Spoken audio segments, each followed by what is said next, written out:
45 రోజుల తర్వాత టీడీపీ కనుమరుగు అవ్వడం ఖాయమని వైసీపీ తూర్పు అభ్యర్థి దేవినేని అవినాష్ జోస్యం చెప్పారు. ఎన్నికలు పూర్తయ్యాక టీడీపీ బీజేపీలో విలీనం అవుతుందని వ్యాఖ్యానించారు. అధికారం లేకపోయినా విజయవాడ తూర్పు నియోజకవర్గంలో 650 కోట్ల మేర అభివృద్ధి చేశామని అవినాష్ వెల్లడించారు. ఎన్నికల ప్రచారంలో భాగంగా వైసీపీ తూర్పు అభ్యర్థి దేవినేని అవినాష్ 16వ డివిజన్ భూపేష్ గుప్తా నగర్లో ఎన్నికల ప్రచారం నిర్వహించారు.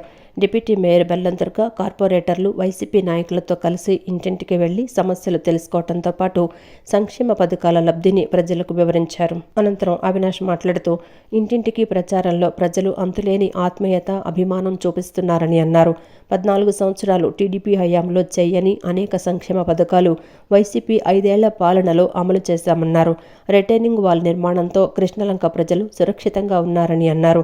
కాలోగట్ల ఇళ్లను తొలగిస్తామని ఎమ్మెల్యే అసత్య ప్రచారాలు చేస్తున్నారని, వైసీపీ ఉన్నంతకాలం ఇళ్లు తొలగించబోమని స్పష్టం చేశారు. టీడీపీ నేతలు చేసే అబద్ధ, అసత్య ప్రచారాలు ప్రజలు విశ్వసించరని, అధికారం లేకపోయినా జగన్ సహకారంతో 650 కోట్లతో తూర్పు నియోజకవర్గంలో అభివృద్ధి చేశామని వెల్లడించారు. 45 రోజుల తర్వాత టీడీపీ కనుమరుగవటం ఖాయమని వ్యాఖ్యానించారు. బీజేపీలో విలీనానికి తెలుగుదేశం పార్టీ సిద్ధమైందని అన్నారు. అమిత్ షాతో ఒప్పందంతోనే కూటమిలో భాగస్వామ్యమైందని చెప్పుకొచ్చారు. చైర్పర్సన్ కానివ్వండి, ఈరోజు వాళ్ళు ఏం సమాధానం చెప్తారు? క్షమాపణ గారు చెప్పకుండా ఈరోజు మీకు సంబంధించిన మీడియాలో అబద్ధపు ప్రచారాలని దాన్నేదో నిజం చేయాలని చెప్పుకునే విధంగా మీరు ముందుకెళ్తే ప్రజానీకం ఎవరు కూడా నమ్మట్లా. ఎందుకంటే మీరు చేసే కుళ్ళు రాజకీయాలు, మీరు చేసే అబద్ధపు ప్రచారాలు ఈరోజు ప్రజానీకం ప్రతి ఒక్కటి కూడా గమనిస్తున్నారు. 5 సంవత్సరాలు ఎమ్మెల్యేగా అవకాశం ఇస్తే ఒక్క కార్యక్రమం చేయకుండా, రిటైనింగ్ వాళ్ళు కట్టకుండా, రోడ్లు వేయకుండా, అభివృద్ధి కార్యక్రమాలు చేయకుండా, సంక్షేమ పథకాలు అందించకుండా ఈరోజు ఒక చేతకాని దద్దమ్మలాగా ఈరోజు రామ్మోహన్ ఉంటే ఈరోజు ఈ యొక్క 5 సంవత్సరాల పరిపాలనలో మాకు ఎటువంటి అధికారం లేకపోయినా కేవలం జగన్మోహన్ రెడ్డి గారు ఒక నాయకత్వంలో ఆయన ఉన్నారన్న భరోసాతో ఈరోజు రిటైనింగ్ వాల్లో ఉండి, రోడ్లో ఉండి, పార్క్లో ఉండి, ఇలా అనేక కార్యక్రమాలు మేము చేసుకోవటం కూడా జరుగుతుంది.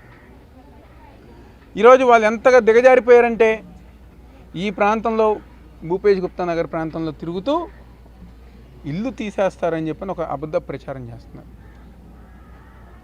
5 సంవత్సరాలు మీరు హయాంలో ఉన్నప్పుడు ఇల్లు తీసేయాలని చెప్పని చంద్రబాబు నాయుడు చెప్పలేదా?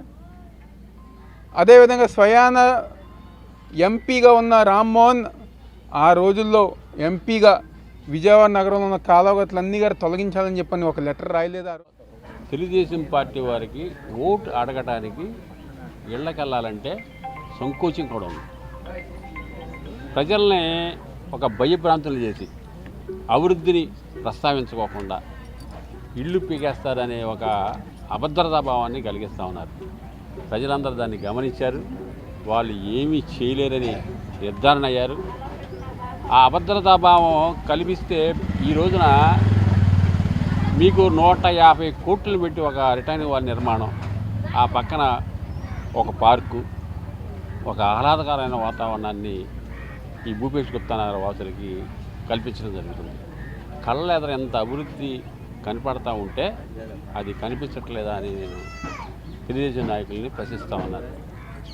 మీరు అభద్రతాభావం కనుక ప్రజల్లో కలిగించినట్లయితే వాళ్ళు తిరగబడి మిమ్మల్ని కొడతారని చెప్పి నరకంగా నేను తెలియజేస్తాను.